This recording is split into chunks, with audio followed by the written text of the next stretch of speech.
皆さんおはようございます。シンガポール人の J です。Hi guys, this is J here。シンガポールの国境が再開しました。皆さんおはようございます。シンガポール人の J です。Hi guys, this is J here。コロナ前、シンガポールは観光地として活躍していた時期もありましたが、コロナ禍で世界中の国々が出入国基準を厳格しましたですね。しかし、2021年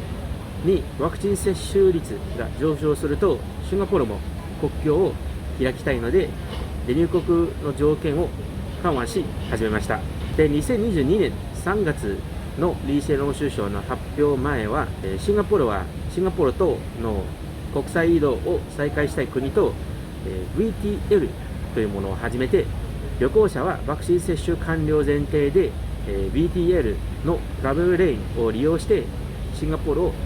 出たり入ったりしていましたですね。しかし日本はシンガポールに VTL を開通していなかったので、日本からの旅行者は、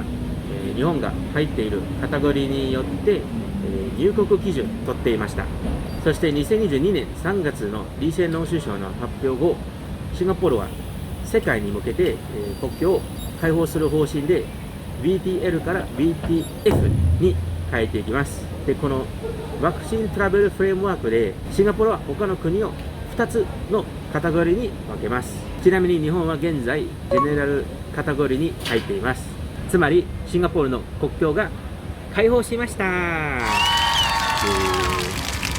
ので今回の動画では、シンガポール代表的な観光地3カ所が、この 2,3 年間にどう変化してきたかを簡単に説明したいと思います。それではレッツゴー。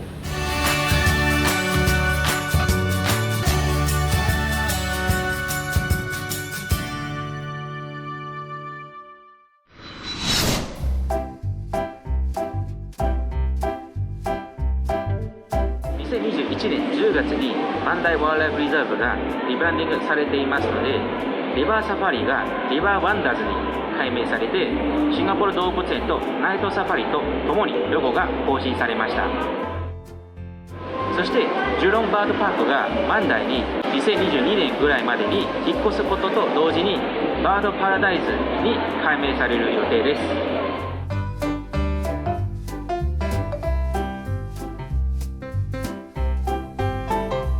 ちなみに2021年8月にリバーワンダーズでベビーパンダララが生まれたので、次回リバーワンダーズに訪れるときに入れるかもしれないんですよ。ただいまガーデンズバイダベイにいます。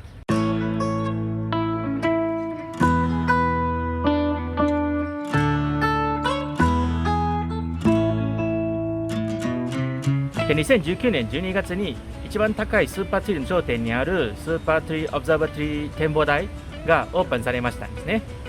そして2021年11月にキングフィッシャーウェットレンズがオープンされました。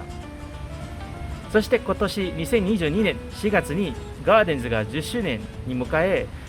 アクティブガーデンズがオープンされました。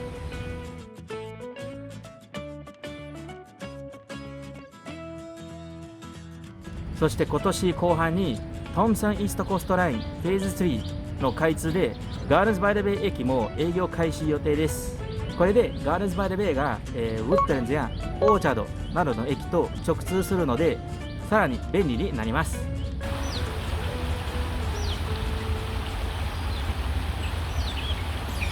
ちょっと待って何か聞こえたんですけれど、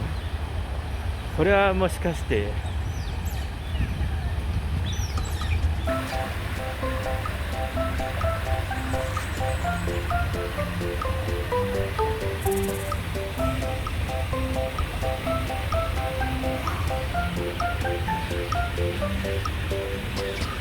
皆さん見えるでしょうかね。あの木の下にカワウソ家族が、ちゃんと見たらカワウソたちがなんか水を遊んでるみたいですけど、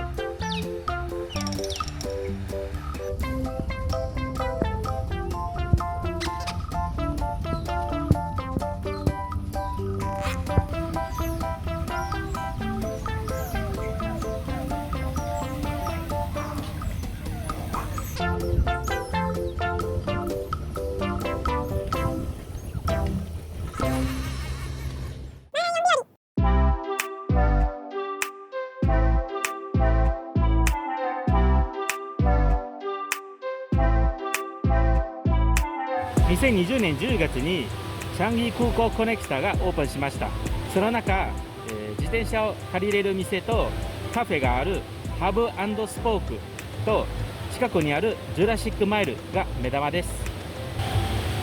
これでチャンギ国際空港のターミナル2から自転車でマリーナベイまで行くことが可能になりました。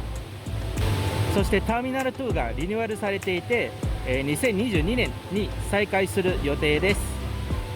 そしてレインボーテックスのライト&サウンドショーが2022年4月に2年ぶりに再開しました。始まるんです。